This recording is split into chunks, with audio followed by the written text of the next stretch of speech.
midowga Yurub waxay in badan ku eedeeyaan wadamada danyarta sida Soomaaliya musuqmaasuq maamul xumo iyo xadgudub bani aadam laakiin waxay warbaahinta dalsoor heshay warqado tusaya in midowga Yurub sharciyadoodii iyo kuwa caalamkaba ay jabiyeen midowga Yurub waxa la siiyay dhul ku yaala gudaha garoonka diyaaradaha Muqdisho si ay xarun uga dhistaan taas oo 10 qof ay ka shaqayn doonaan haddaba waraaqahan ay diyaarisay qaybta adeega shaqada dibadda ee Yurub oo ah heshiis ay la galeen shirkadaha shisheeye ee maamulaya xaruntaas waxa ku qoran sidan qandaraasluhu ma shaqaalaysiin karo qof haysta dhalasho Soomaali ama isirkiisu yahay Soomaali goobtaasna adeeg kama bixin karo markuu dhismuhu dhamaado kadib qodobkaas macnihiisu waxa weeye bulshada Soomaaliyeed ee gudaha dalka ku nool iyo kuwa haysta sharciyada Yurub qofku marba hadduu isirkiisu yahay Soomaali kama shaqayn karo goobtaas nadiifiye waardiye iyo shaqaale guud xataa kama noqon karo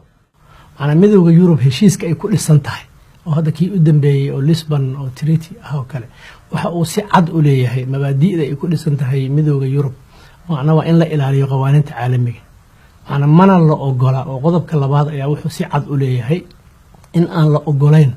in oo dadka la kala saaro inay xuquuqda aadanaha ilaaliyaan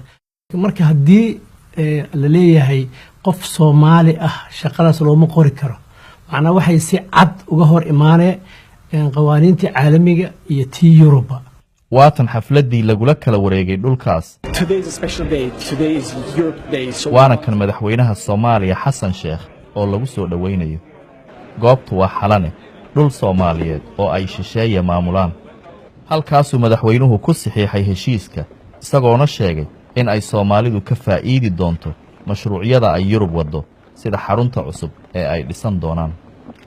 This time around is what we need is what makes the Somali citizen to get back his life, to make him earn honestly, to make him earn decently.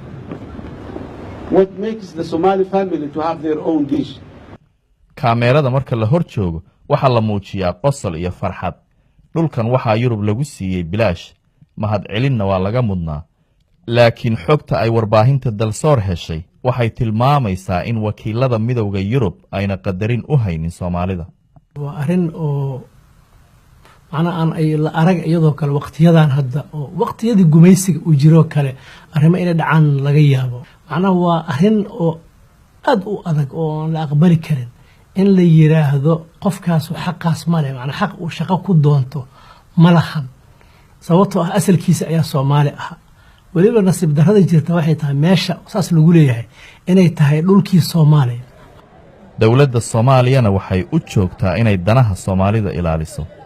heshiisyo badan oo faa'iido ugu jirin bulshada Soomaaliyeed ayaa la saxiixaa laakiin kan midowga Yurub lala galay uu ka daran yahay kuwii kale wuxuuna khatar ku yahay jiilalka soo socda